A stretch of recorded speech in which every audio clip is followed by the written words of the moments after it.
Robert Bougie. Je l'ai dit tout à l'heure que je veux que vous éloignez des débats politiques. M. Bougie, dit-on, a fait des déclarations, des révélations, pardon. Certains ont dit non, tu n'es pas concerné, parce qu'il n'a pas cité mon nom. D'abord, un leader politique, on n'a pas besoin qu'on cite personnellement son nom dans un sujet et qu'il intervienne là-dessus. D'autant plus qu'il s'agit de notre pays. Donc j'ai le droit d'intervenir là-dessus. Deuxièmement, j'ai été impacté par les conséquences de ces pratiques. J'ai été en prison. Je suis en colère. Parce que je l'ai entendu dire, je veux laver ma conscience. Non, M. Bourgi, votre conscience ne sera pas lavée. Elle sera sale, comme quand mon ami Laurent a été bombardé. Cela m'a fait mal et je vais laver ma conscience. Moi, j'ai fait plusieurs années en prison, Blénozelé, avec le président Gbagbo. Pas une seule seconde, je n'ai vu le prétendu ami là venir visiter celui qu'il appelle son ami aujourd'hui. Ne serait-ce même que par compassion. Je ne l'ai pas vu.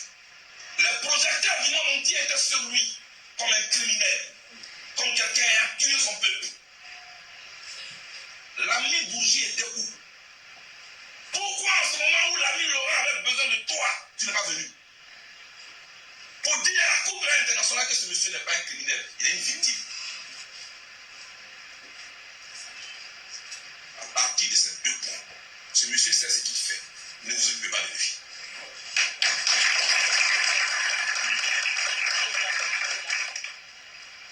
Parce que quand j'ai fait cette annonce, les gens t'ont dit, oh, va venir sur le président Gbagbo, on l'a envoyé. Je ne suis pas un instructeur public. Non, j'aime ce pays. Et chaque fois qu'il perd une seule plume, mon cœur saigne. Et je suis communicant. Je sais qu'il y a la tactique du moment choisi. Il y a la tactique de l'opportunité. Et un monsieur comme celui-là, qui est un rat de palais, il ne sort pas au hasard. Regardez très bien. Mais c'est à nous. Au moins nous, on peut maîtriser notre réaction. Au moins nous, on peut maîtriser notre agenda. Son agenda n'est pas le nôtre. Ce livre n'a aucun intérêt pour nous. Le seul intérêt, et ce qui est vrai, c'est que nous parlons son nom.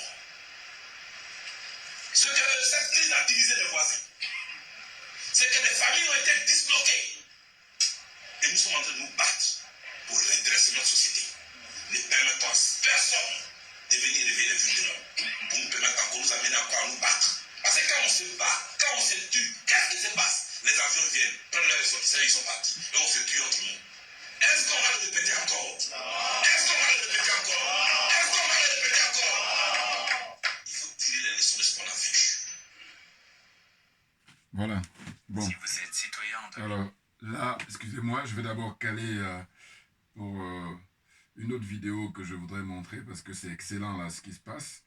Et puis après, on va continuer la discussion, l'entretien. Voilà, c'est ça. Donc là, c'est bon. En fait, bonjour à tous. Djoubian, c'est mon surnom sur le net. Je suis accessoirement, mais accessoirement seulement spécialiste de la France. En revanche, je suis un panafricain authentique, un panafricain convaincant, un panafricain convaincu. Donc aujourd'hui, je disais que nous sommes, combien? Le 6 octobre 2024, déjà, voilà, ça avance très très vite. Et je reviens là sur l'intervention du frère Charles Blé Goudé, que j'aime beaucoup. Ouais. N'en déplaise au gore, n'en déplaise aux partisans de Guillaume Soro. Parce que là, il a fait une intervention là, et puis ça déchaîne comme d'habitude la haine de la part justement des Gors d'une part et d'autre part des partisans de Guillaume Soro. Je vous dis, c'est ces deux partis là, ces deux partisans là, partisans du président Gbagbo et partisans de Guillaume Soro qui ils vouent une haine vis-à-vis de Charles Blé Goudé, mais vous ne pouvez pas imaginer. Et moi, j'ai décidé de apporter mon soutien indéfectible à ce frère, parce qu'il le mérite. Et je dis quoi? Je dis, bon, dites-moi, là, on va prendre trois personnalités. Charles Blé Goudé, Guillaume Soro et Robert Bourgui, parce que c'est de lui dont il s'agit. Regardez là. C'est lui là, Robert Bourgui. Voilà. Donc on nous dit qu'il est né tantôt en 1945, tantôt en 1946. Bon, ça c'est chez nous ce qu'on appelle né vert. Bon. Donc en gros, s'il est né en 45, donc il est de la même année que le président Laurent Gbagbo. Et puis s'il est en 46, bon, mais il est un peu plus jeune que lui de 1 an, par exemple. Il est son cadet.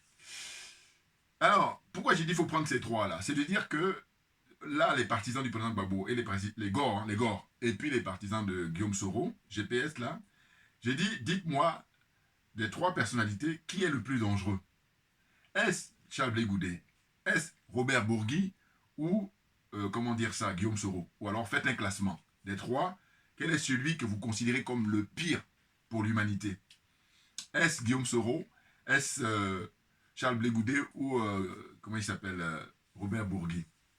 De mon point de vue, et j'essaie d'avoir une approche objective des choses, je dis, il faut réfléchir sur le fait que le président Laurent Gbagbo, quand il a pris le pouvoir à l'époque, eh ben, il a choisi des collaborateurs, comme le font tous les dirigeants du monde entier.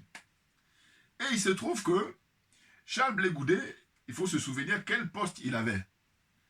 Si je me souviens, Charles Blé Goudet avait un éphémère poste de secrétaire d'État à la jeunesse. Éphémère parce que ça n'a pas duré longtemps, il paraît même qu'il n'a même pas connu son bureau. Enfin, en tout cas, voilà. Et pendant ce temps-là, ou bien avant que lui soit nommé, il y a eu des gens qui ont occupé des postes les plus importants. Vous savez très bien, dans un pays, dans un gouvernement, vous avez le Premier ministre, vous avez les ministres d'État, ministre des Affaires étrangères, ministre de la Défense, ministre de l'Intérieur. Voyez-vous, hein? Donc des postes éminemment très, très importants. Or, le constat qu'on fait, c'est quoi? C'est que quand on a arrêté le président Laurent Gbagbo pour le déporter à La Haye, aux Pays-Bas, eh bien, la CPI, elle ne s'est pas gênée, elle n'a pas mis du temps pour considérer que c'était lui qui était le responsable. Et donc on l'emmène là-bas. Et qui est-ce qu'on emmène pour accompagner le président Gbagbo? C'est Charles Blé Goudet qu'on a été chercher au Ghana, parce qu'il s'était réfugié au Ghana. Il n'est pas le seul. Il y a plein de partisans du président Gbagbo qui s'étaient réfugiés au Ghana. Pas seulement au Ghana, mais en tout cas, une bonne partie. Il y en a d'autres qui sont réfugiés au Bénin, d'autres au Togo, un peu partout. Bon.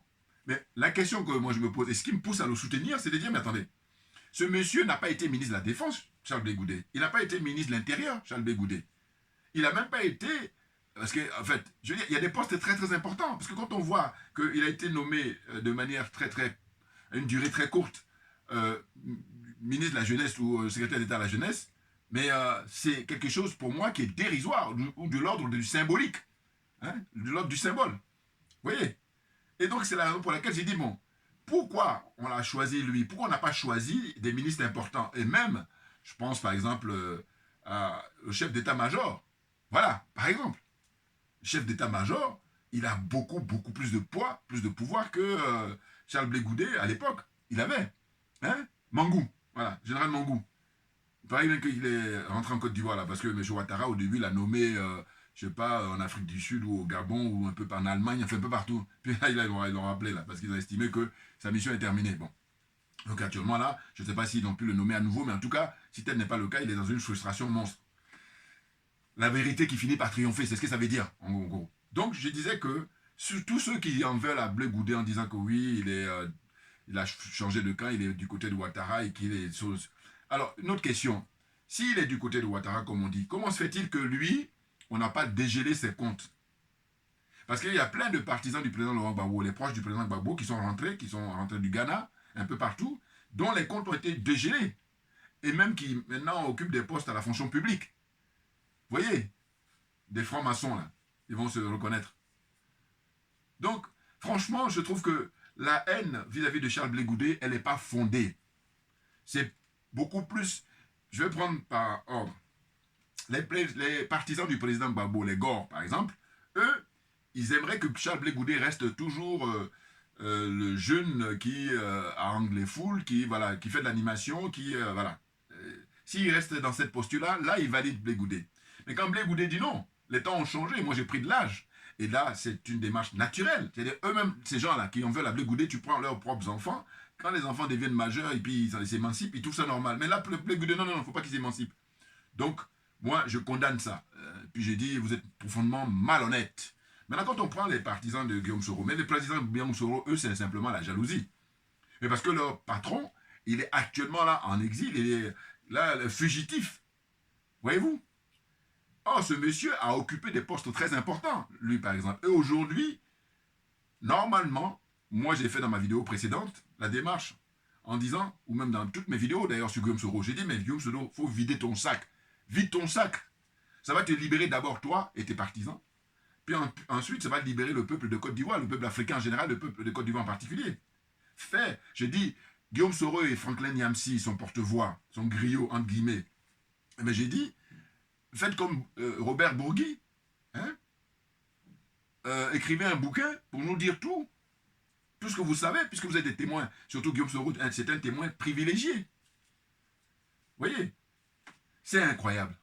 Donc voilà des gens qui sont en décalage total, qui sont profondément mais c'est la malhonnêteté, hein, c'est pas autre chose, parce que tout ce que je suis en train de dire là depuis le début, c'est du factuel. Je dis, les questions que je pose, répondez. Hein? Comment on peut expliquer que Blé Goudé n'a pas eu, à l'époque, quand le président Gbagbo était au pouvoir, un poste très important, et puis on l'a déporté. Mais on l'a déporté parce qu'il était redoutable. Et quand je parle de jalousie, surtout de la part des Gors, c'est qu'ils auraient voulu que Charles Blé Goudé reste toujours justement celui qui fait un peu le tirailleur, d'une certaine façon. Voilà. Parce que les tirailleurs dans l'histoire de France et des pays africains, c'était ceux qui étaient devant pour prendre des coups. Voilà. C'est ce qu'eux, ils veulent. Et comme ils refusent ça, tout naturellement, et légitimement, eh bien, ils disent non, ils lui veulent du mal. Eh oui. Donc, je répète, hein, c'est déplacer votre haine. Elle n'a pas lieu d'être. Mais lui, il s'en fout. Ah, mais puis, je le soutiens, bien entendu. Non, parce qu'à un moment, on arrête. Hein. Les gens qui étaient planqués là-bas au Ghana, hein, qui allaient à la plage, pendant que lui, eh bien, il était à subir comment on appelle ça, les brimades, hein, les sévices, les tortures. Quand ils l'ont rapatrié, hein, le temps qu'il a passé là-bas dans les bureaux des policiers là, ou des agences des services secrets ivoiriens, là, hein, ils l'ont torturé. Torture physique, mentale, morale, tout ce que vous voulez. Et après, maintenant, déporté à la CPI. Et d'ailleurs, moi, je me souviens toujours, quand il arrive à la CPI, il faut se rappeler toujours ses premières déclarations. Il a remercié qu'on l'ait envoyé à la CPI, parce qu'autrement, il ne serait plus de ce monde, tout naturellement. Voyez-vous? Donc là, ils sont là, ils veulent la facilité. Pour moi, les choses sont claires. Voilà. Et je dis, mais Guillaume Soro, lui, par contre, il a été secrétaire d'État, il a été ministre, il a été premier ministre, il a été président de l'Assemblée nationale. Il a occupé des postes très importants et ce qui lui a permis de voler beaucoup d'argent de la Côte d'Ivoire. Les choses sont claires pour moi. Voilà. C'est-à-dire que quand on accuse le président Gbagbo là, de braquage, je ne sais quoi là, les vrais braqueurs sont au pouvoir actuellement. Et Guillaume Soro en fait partie. Voilà. Et c'est cet argent-là qui distribue tantôt à des Franklin Nyamsi, tantôt à tous ces partisans-là qui font des vidéos, des zozos là. Voilà. Non mais la vérité, rien que la vérité. Moi je dis c'est ma religion. Voilà. Puis il y en a d'autres, leur religion c'est le mensonge. Mais chacun son truc. Et oui.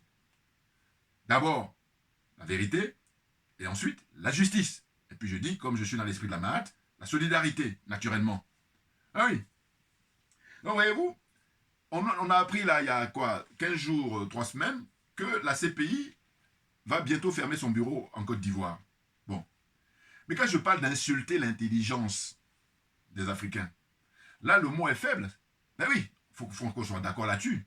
Parce que la CPI, depuis 2011 jusqu'en 2024, elle n'a toujours pas trouvé les responsables de toutes ces tueries-là. Et je ne dis pas, je répète encore, 3000 morts. Non, pour moi, il y a 100 000 morts au minimum. Chacun son truc.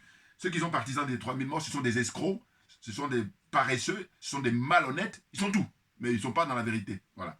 Alors moi, on me dira, oui, mais toi, tu détiens les 100 000. Mais moi, je me permets de dire 100 000, et Dieu seul sait si on fait une enquête objective avec tous les moyens qu'on met, moi, je serai plus proche de la réalité que ces gens qui parlent de 3000. Donc, voilà, toujours pareil, manifestation de la vérité. Et je dis, comme ma religion, c'est la vérité, et tout se rejoint. Alors que eux, leur religion, c'est le mensonge. Donc voilà, ils vont rejoindre 3000. N'importe quoi. Et puis, en 2024, ils continuent toujours à parler de 3000. Il y en a comme ça. Hein. Parce que eux, ça y est, là, c'est bloqué. N'importe quoi. Donc, voyez-vous, c'est très intéressant là d'observer l'attitude des uns et des autres. Parce que Charles Blé Goudé, qu'est-ce qu'il dit? Mais ce monsieur, pourquoi il parle maintenant? Et d'ailleurs, ce qu'il faudrait, c'est que lui, c'est un témoin privilégié. Quand je parlais d'insulter notre intelligence, il dit, mais pourquoi ce monsieur n'est pas traduit devant la CPI en tant que témoin? Pourquoi? C'est ça qui pose problème. Et les gens, au lieu de s'intéresser à lui, de se focaliser sur lui, non, ils vont... parce que c'est facile d'attaquer Charles Blé Goudé. Eh bien entendu, c'est facile d'attaquer Charles Blé Goudé. Alors que c'est beaucoup plus difficile d'attaquer, comment on appelle ça, Guillaume Soro, et encore moins d'attaquer, comment dire, Robert Bourgui, qui est un pilier de la France-Afrique, version 21e siècle. Puisqu'au 20e siècle, c'était Jacques Foccart. Et Jacques Foccart était un ami de son papa, le papa de, comment dire, Robert Bourgui. C'est lui-même qui le dit dans ses témoignages. Voyez-vous? Ce monsieur, Robert Bourgui, hein, je remonte encore, il est là. Le titre, c'est Affaire Bourgui, les défauts. Mais ça, c'est un vieux truc, hein, il faut vous dire, il a l'habitude. Hein. Là, c'est un article que j'ai pris là, qui date déjà. Hein. Voilà. Et bien lui, il doit être traduit devant la cour pénale en tant que témoin, pour qu'on nous dise hein, quels sont les responsables des tueries en Côte d'Ivoire, la mort des innocents, la mort des martyrs. Qu'on nous dise. Oh là non, ils sont là tranquillement. Et non, mais c'est dingue. Pour poursuivre, je vais vous dire ce que j'ai décidé de faire. En fait, j'ai un jeune frère là que je trouve très bien, hein, parce que ça, c'est la jeune génération, c'est pour ça que c'est très encourageant. Et bien lui, il a fait une vidéo justement sur Robert Bourgui où il a décortiqué le personnage et je trouvais ça très très bien, franchement. Voilà. Mais, donc là, je vais la mettre à la 15e, parce que c'est à la 15e que je trouve intéressant. Parce que sa vidéo, elle dure 18 minutes. Donc à la 15e, voilà, on va arriver à la 15e. 15e, excusez-moi, hein. Voilà, et puis, voilà, c'est ça. Le frère, je trouve qu'il a bien assuré. Avantage, paf, il vient sur la place publique, il crache du venin. Et regardez même dans le procédé. Vous savez que Jacques Foccart, durant toute sa carrière, il n'a jamais ouvert sa bouche pour dire quoi que ce soit. Mais à la fin, au soir de sa vie, il a écrit des livres qui s'apparentent à des mémoires que je cite beaucoup dans mes vidéos. Jacques Foccart parle.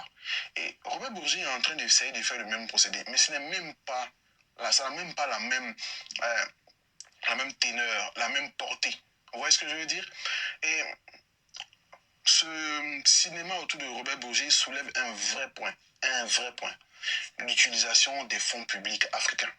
C'est-à-dire qu'on est à une ère moderne où ce genre de copinage malsain doit normalement être proscrit de notre vocabulaire, de notre écosystème politique. Mais vous avez cet homme qui dit clairement ce que nous tous, nous supputions, nous devinions au vu et au su de tout le monde.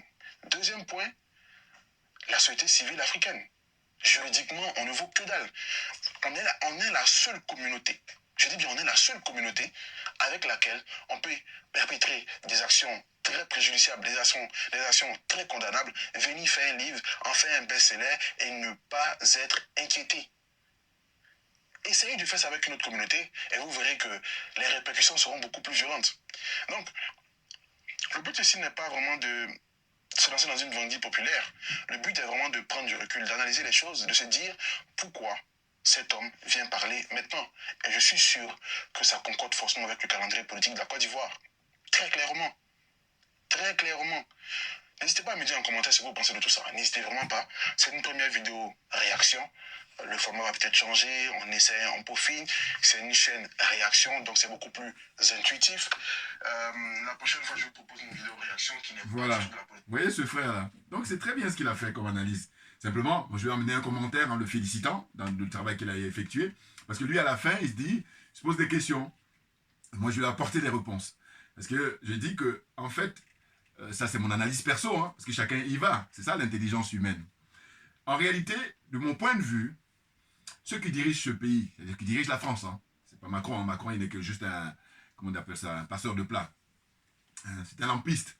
Bon, les personnes qui dirigent ce pays, qu'est-ce qui se passe? Monsieur Alassane Dramane Ouattara, puisque ce sont eux qui l'ont mis au pouvoir, hein, un coup d'État, voilà, coup d'État militaire, là pour le coup, parce que ce sont des militaires. Alors évidemment c'est civil, au sens de, c'est lui qui est civil, les civils lui pour être au pouvoir, mais par contre ce sont les militaires qui sont venus hein, déloger le président Laurent Gbagbo à l'époque dans son palais. Voilà, ça n'a pas été fait par des civils, ça a été fait par des militaires. L'armée française a pilonné pendant des jours, et ce que toujours j'aime bien comme ça raconter, c'est que au début, le président Gbagbo, lui, pendant des années, il s'est préparé, bon, il pensait que jamais les Français allaient venir le déloger. C'est là où je dis, mais la naïveté, bon, c'est vraiment, qu'est-ce que vous voulez, bon. Donc, il était préparé et face aux gens de Ouattara, bon, évidemment, ils n'arrivaient pas. Je me rappelle toujours même des scènes comme ça où les journalistes français, à un moment, ils interrogeaient, au bout de 2-3 jours, les gens de Ouattara en disant, mais vous en êtes où? Et ils disent, oui, mais nous, on a traversé le nord, on est venu jusqu'à Abidjan, et puis quand on veut aller chercher M. Gbagbo, quand on tire là, on dit non, non, non, c'est l'ambassade de tel pays. Quand on dit non, non, c'est l'ambassade. Parce que eux, bon, ils sont perdus hein, quand ils arrivent à Abidjan, parce que voilà, c'est la capitale et tout. Bon. Et à l'époque, ça m'avait fait. Je me dis, regardez, ça fait bon. En gros, c'est dire quoi? C'est-à-dire qu'en fait, les Français, qu'est-ce qu'ils ont fait à l'époque? Ils ont laissé faire comme ça, parce qu'eux, ils ont un timing. Le timing, quand c'est arrivé, boum, ils ont démarré. C'est là les hélicos, et puis les trucs, ils ont commencé à pilonner. Parce qu'ils ont les moyens, suffisamment de moyens que les gars de Ouattara, dont ils ont donné aussi des armes naturellement, mais pas les mêmes capacités. Voilà, faut bien comprendre. Donc eux, avec leur timing, ils ont démarré, et puis il faut que la date précise arrive, et puis paf, on l'enlève. Et ils n'ont pas vraiment voulu le tuer a priori. Parce que je vous dis, s'ils avaient voulu tuer le président Gbagbo, au moment où on l'arrête, il y a des balles comme ça qui peuvent partir facilement. Mais non, c'est pas ça qui était prévu. Ce qui était prévu, c'est de l'arrêter et de l'humilier. L'humiliation totale en mondiovision. Faut bien comprendre tout ça. Voilà, c'est pour ça que les jeunes frères là je lui ai envoyé, bon je sais pas si, je sais pas comment il va réagir quand il va voir mes commentaires. Parce que je lui ai dit un truc, je lui ai dit, je te félicite, mais par contre, si tu veux la vérité, viens regarder mes commentaires. Voilà la vérité. Le président Alassane Dramane Ouattara, leur candidat de l'oligarchie occidentale en général et oligarchie, la France-Afrique en particulier. Lui, il vient souvent ici en France depuis qu'il est au pouvoir. Je dis, malgré les salamalek qu'il a pu faire quand il était directeur de la BCAO, quand il a été directeur là-bas au FMI, quand il a été Premier ministre, c'est lui qui a occupé le poste de Premier ministre. Le poste de Premier ministre a été créé pour lui en Côte d'Ivoire. Avant lui, il n'y en avait pas. Voilà. Donc ils ont forcé le président Félix Houphouët-Boigny, à l'époque, hein, ils l'ont forcé vieillissant, puis malade. On dit voilà, celui-là, celui que tu dois choisir comme Premier ministre. Donc le poste a été créé. Voyez-vous? Eh bien, donc, malgré tous ces salamalek, hein, en tant que Premier ministre, en tant que maintenant président de la République de Côte d'Ivoire, hein, voilà, comme ils l'ont mis pour remplacer M. Gbagbo, jusqu'à aujourd'hui, en 2024, ce monsieur, il y a 12 mois dans l'année, mais il doit venir en France depuis lors, au moins 2, 3, c'est pas 4, 5 fois minimum en France. Je dis quand lui, il vient en France, il prend l'avion de Côte d'Ivoire à Paris, c'est comme moi, je prends le métro, je me déplace de station en station ici à Paris. Je fais un peu l'analogie là. Vous comprenez un peu. Hein? Moi, mon niveau, prendre le métro comme plein de citoyens ou plein de... Voilà, c'est rien du tout. Et bien lui, à son niveau, prendre l'avion, là, c'est rien du tout. C'est gratos. Voilà. Et donc, quand il vient ici, c'est quoi? Je donne 2 raisons. Pour moi, hein, il vient, surtout en vieillissant maintenant, pour des raisons de santé. Pour se soigner. Premier point. Deuxième point, il vient leur demander pardon tout le temps. Et le pardon, c'est quoi? Ça consiste à dire, s'il vous plaît, laissez-moi mourir au pouvoir. Mais évidemment, donc je dis, le jeune frère, je dis, mais voilà. Mais les gens ne sont pas fair play. C'est ça qui est dommage, hein, parce que je l'ai dit, vas-y, regarde mes vidéos, tu vas voir, parce que lui, bon, soit il le sait comme moi, naturellement, il n'ose pas le dire, mais moi je le dis là. Voilà. Ouais, non, parce qu'il faut arrêter à un moment donné. Parce que mon problème, c'est les morts. Au nom de quoi les gens peuvent mourir? On assassine des gens comme ça. Au nom de quoi? Pour prendre le pouvoir. Qu'est-ce qui peut justifier? Rien ne peut justifier. Parce que je dis que c'est la nature qui nous a envoyés, c'est la nature qui doit nous reprendre. Or, ce qu'on constate, c'est que des monstres, des gens qui ont l'apparence d'êtres humains, ce ne sont pas des êtres humains, ils ont juste l'apparence. Comme je vous dis souvent, tout ce qui brille n'est pas de l'or. Vous êtes d'accord pour ça? Eh bien, c'est pareil pour l'histoire de l'être humain, là. Parce que quand tu dis qu'il y a un être humain, mais démontre-le. Ah oui, parce qu'être un être humain, tu peux le dire comme ça, verbalement, ça va être théorique. Maintenant, dans la pratique, ça donne quoi? Oh, quand on constate dans la pratique, ce que tu fais, hein, tes agissements n'ont rien à voir avec un humain. Hein, l'amour de ton prochain, ça n'existe pas. Donc, tu n'es pas un humain. Tu as juste l'apparence. Les choses sont claires pour moi. Ça, c'est basique. Allez, voilà. Donc, je disais que, en fait, ce monsieur, depuis pas mal d'années, hein, il passe son temps à venir les voir là régulièrement. Pardon, s'il vous plaît, je veux mourir au pouvoir. Parce qu'il s'est dit que tout ce qu'il a fait à l'Afrique en général, et à la Côte d'Ivoire en particulier, s'il n'est pas au pouvoir et puis il reste vivant, mais il sait ce qu'il attend. Et donc, il redoute ça à mort. Les choses sont simples pour moi, là, à ce niveau-là, au niveau d'analyse. Vous voyez, c'est incroyable. Et puis, il y a des gens là, quand tu ne sais pas, tu t'assois, tu la fermes définitivement, je n'ai pas le temps. Voilà. Tu la fermes, tu prends des notes, c'est ce que tu as à faire. Voilà. Donc, je crois que c'est ça. Et donc, eux, ce qu'ils avaient prévu quand ils ont arrêté le président Gbagbo, c'est soit que M. Ouattara fasse 2 mandats au moins. 2 mandats. Voilà ce qu'ils ont prévu pour lui. Sauf que lui, gourmand qu'il est avec son entourage, parce qu'il y a lui, mais il y a surtout sa dame, hein, Dominique Nouvian, hein, Dominique Ouattara, son épouse. Voilà. C'est même elle, la chef d'orchestre. Hein, tous ces gens-là, il y en a plein qui sont figurants, mais bon, ils ont tous profité, hein, du règne de M. Ouattara. Clairement. Et donc, lui, il vient, il demande pardon, il dit tu as fait 2 mandats, et il a forcé la main aux Français pour un 3e mandat. Et c'était quoi comme symbole? On a coupé la tête du jeune Kofi. Jusqu'à aujourd'hui, on ne sait pas qui sont les responsables. On sait les responsables, mais on les laisse, ils sont tranquilles, comme ça. Dans l'impunité totale. Le jeune Kofi, non seulement on coupe sa tête, mais en plus de ça, on joue au ballon avec. J'ai jamais vu ça. Moi, c'est la première fois. J'ai jamais vu ça. Pourtant, malheureusement, l'info nous apprend toujours avec les histoires des djihadistes, enfin des terroristes, là, à travers le monde. Hein, que ce soit au Sahel, que ce soit dans d'autres parties du monde. Mais j'ai jamais vu les mecs qui jouent au ballon avec la tête d'un être humain. Jamais vu. Mais en Côte d'Ivoire, ça s'est passé. Et là, on est en 2024, on n'a toujours pas, alors que ça s'est passé, c'était en 2020. Donc ça fait combien? 4 ans. Toujours pas, on sait les responsables, mais on les laisse. Vous voyez? Donc maintenant, M. Ouattara, comme je vous dis toujours qu'il vient les voir régulièrement pour leur demander pardon, salam alek, tout ce que vous voulez. Il met les 4 pattes, même les platis par terre, pour dire, laissez-moi mourir au pouvoir. Sinon aussi, je reste vivant, et puis je peux pouvoir, les gars vont s'occuper de moi. Donc il est dans cette situation-là. Or, les Français, comme ils ont étudié quand même un peu notre façon d'être, hein, la sociologie africaine, hein, tout ils ont étudié, et ils savent comment prendre justement les soi-disant élites, hein, les diplômés là, qui font ce que j'appelle un usage caricatural de leur connaissance et de leur savoir. Bouillard, ça fait longtemps que je n'ai pas sorti ça. Voilà. Hein? Je répète, les diplômés et les pseudo-intellectuels africains font un usage caricatural de leur connaissance et de leur savoir. Dixit moi-même, c'est moi qui ai sorti ça. Voilà, mon inspiration perso. Bon, donc au fond, eux maintenant, qu'est-ce qu'ils voudraient? Bah, ils lui disent, monsieur, il faut plier bagage. Parce que là, déjà, on voulait que 2 mandats, ça c'était, on a bien cadré pour vous. M. Gbagbo, on l'a gardé là-bas au chaud, à la CPI. Maintenant, vous avez forcé pour le 3e mandat. D'accord, mais maintenant c'est terminé. Le 3e mandat, voilà, c'était la tolérance. Maintenant, là, pour un 4e mandat, il ne faut pas y compter. Mais lui dit non. Parce que lui, justement, depuis des années, quand il leur demande pardon, il fait des salamalek en leur disant « Laissez-moi mourir au pouvoir ». Donc pensez bien, il y croit, en fait, il ne peut pas imaginer M. Ouattara, il ne peut pas imaginer la fin de ses jours sans être au pouvoir. Ce n'est pas possible. Donc mourir au pouvoir, c'est ça sa bataille. Et puis ceux qui l'entourent aussi. Parce que eux, évidemment, tant que lui il est là, ils vont bien manger, ils vont continuer, naturellement. Donc qu'est-ce qu'ils font les Français? Bon, maintenant, c'est là où je vous dis, tout est bien travaillé, hein, chacun a son boulot. Et c'est que je reproche chez nous, Africains, c'est ça. C'est que je dis, bon, la jalousie, là, on a gagné quoi? On est les derniers, donc à un moment donné, il faut arrêter ça. Parce que eux, quand il s'agit d'intérêt supérieur, ce qu'ils appellent l'intérêt supérieur de la nation, tout le monde est à l'unisson. Voilà. Parce que les histoires de France-Afrique, machin, ou comment dire ça, droite et gauche, là, ça c'est la cuisine interne. Mais une fois qu'on parle de l'Afrique, non, il n'y a plus de gauche ni de droite. Il n'y a même plus d'extrême gauche ni d'extrême droite. Non, tout le monde est à l'unisson. C'est-à-dire on se met ensemble, puis on pilote dans le même sens. Voilà, c'est pour l'intérêt de la France. Voilà comment ça. Et donc les frères africains et sœurs africaines, je dis voilà, quand tu sais, c'est bien, il faut le mettre au service de tout le monde. Et quand tu ne sais pas, par contre, tu t'assois, tu prends des notes, tu la fermes. Il ne faut pas perdre le temps des gens. Les gens qui ont compris, on les écoute et puis on prend des notes. Donc je disais quoi? Je disais voilà. Eux maintenant, quel est leur choix? Depuis longtemps, hein, c'est Tidiane Thiam. Tidiane Thiam, pourquoi? Mais pour continuer le système de la France-Afrique. Et c'est juste pour avoir un sang neuf. Voilà. Il faut savoir que Thiam, je l'ai dit dans toutes mes vidéos passées, vous regardez hein, mes vidéos de 2021, 2022, 2023, là, voilà. Toujours dit ça, j'ai expliqué, c'est pas nouveau. Je me rappelle même qu'à l'époque, il y a des frères panafricains qui reprenaient mes vidéos. Les pauvres, ils ont fermé leur chaîne. Voilà.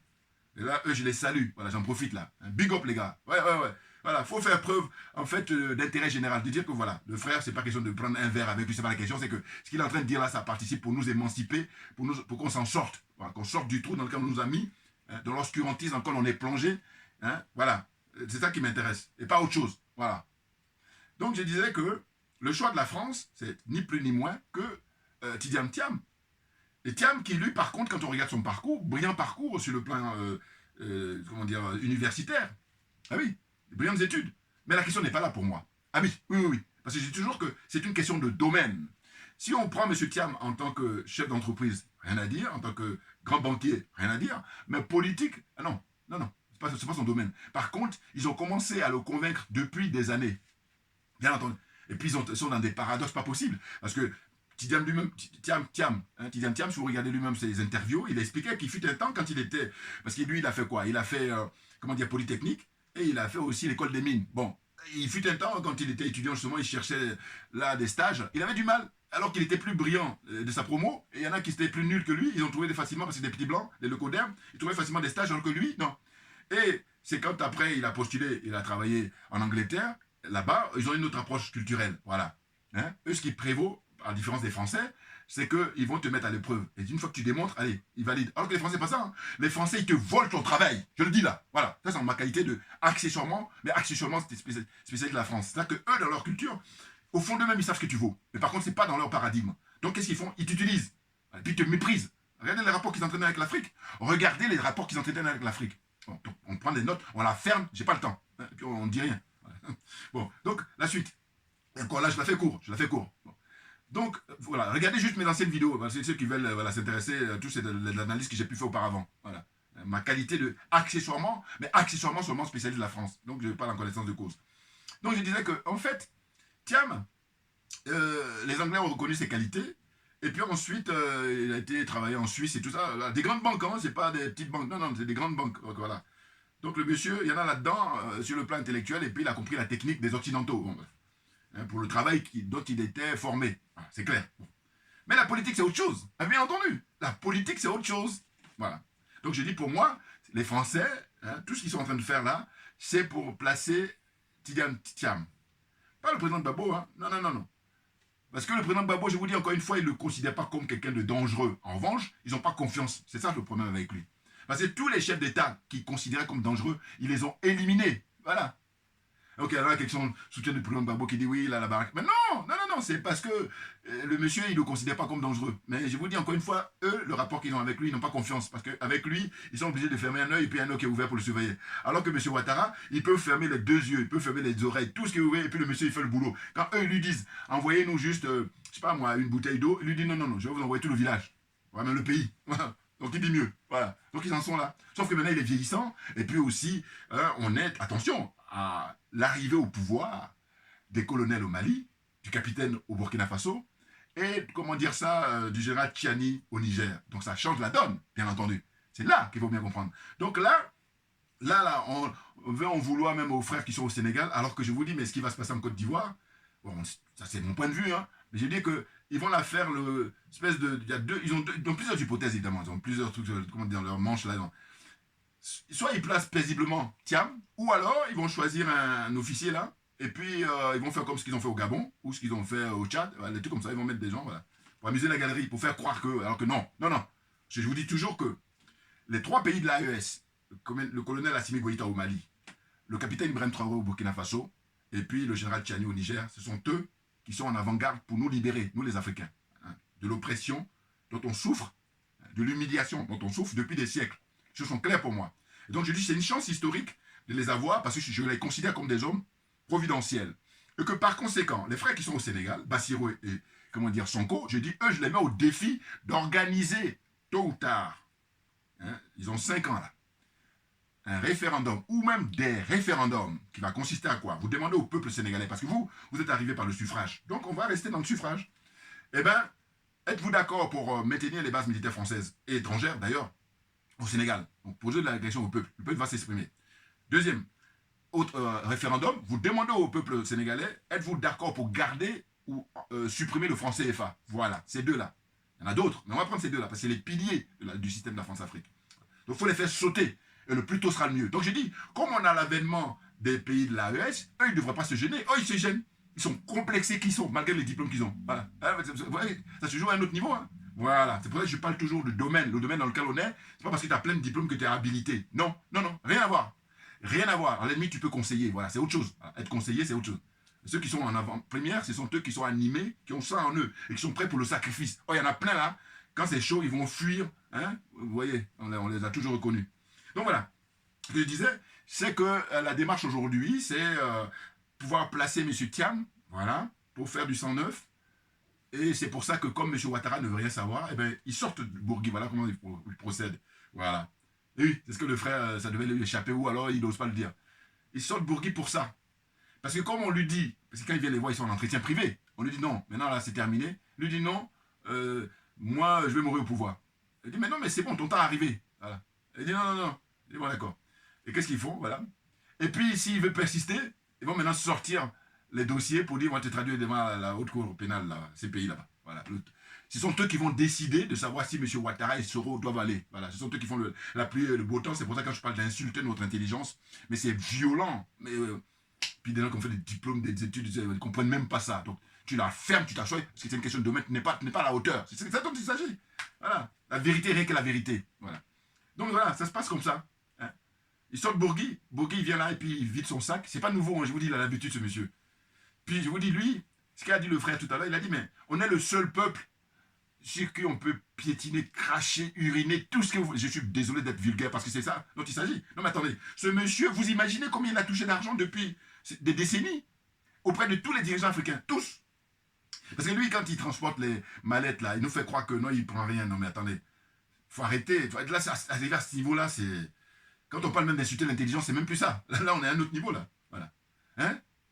Donc, c'est clair qu'il a pu avoir ses commissions, tout naturellement, d'autant qu'il s'est contredit, parce que des fois, il dit, oui, si vous savez combien touchent les cabinets comment on appelle ça, de conseil, machin, et tout ça. Bah oui, mais donc, voilà. Donc, d'une certaine façon, tu nies à un moment donné, et après, tu finis par te contredire. Non.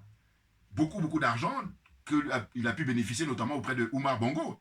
Sachez qu'à l'époque, chaque année, il avait un minimum, bien, je dis bien, un minimum de 1 million d'euros. C'est énorme. Parce que par mois, paraît-il que, lui-même il le dit, hein, Bongo, il touchait 50 000 euros par mois. À faire quoi? Et à côté de ça, les Gabonais n'ont pas besoin de ces 50 000 euros. Les écoliers, les étudiants gabonais, les hôpitaux gabonais, enfin, 1 million, le monsieur, il touche. Pour quoi faire? Pour transporter juste des valises d'argent. Et il n'y a pas que Bongo. Mais lui-même, il reconnaît que Bongo était vraiment le plus grand donateur, le plus généreux. Mais tous donnaient. Et chaque année, ça a duré pendant des décennies. Même aujourd'hui encore. Mais non, mais c'est... Tout le monde rentre en psychiatrie. Enfin, quand je dis tout le monde, tous ceux qui sont concernés. Hein. Ah oui, ils rentrent en psychiatrie. Non, parce que là, pour moi, je peux me tromper, mais les spécialistes, dites-moi. Par là, ceux qui sont spécialistes en psychiatrie, ouais, dites-moi, hein, arrivé à ce niveau-là, comment on fait? Moi, j'ai dit comme ça, hein, en tant que quelqu'un de, je veux dire, lambda, il faut les conduire à se faire soigner. Mais bien entendu, parce que comment on peut expliquer que, et d'ailleurs j'ai rappelé dans mes vidéos passées que à l'époque c'était le président de l'Assemblée nationale de Côte d'Ivoire pendant des années, quand M. Gbagbo était au pouvoir, M.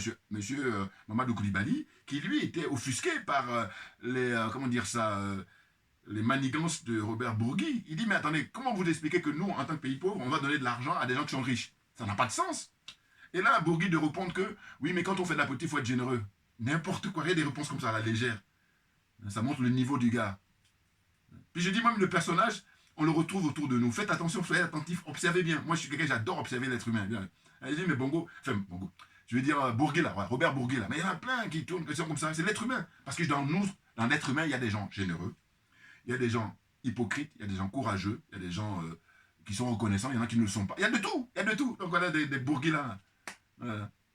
Incroyable, les tranquilles. Alors que ce gars-là, la CPI là, en train de fermer leur boutique là en Côte d'Ivoire, tout ça là, c'est des mises en scène, mais j'ai dit, mais en fait, ils ont été diligents pour transporter le président Gbagbo et après Charles Blé Goudé là-bas à la CPI. Maintenant là, ils mettent du temps pour... Ben, vous voyez, donc c'est impressionnant. Et donc j'ai dit, au lieu d'en vouloir à Charles Blé Goudé, mais vous ferez mieux d'en vouloir à Bourgui en premier et ensuite à Guillaume Soro en deuxième, naturellement. Et puis Blé Goudé, il faut l'oublier. Mais bien entendu, parce que qu'est-ce que ça veut dire? Ça n'a pas de sens. Vous êtes simplement dans la facilité. C'est beaucoup plus facile, dites-moi si je me trompe, d'attaquer Blé Goudé que d'attaquer d'abord Robert Bourgui et puis Guillaume Soro.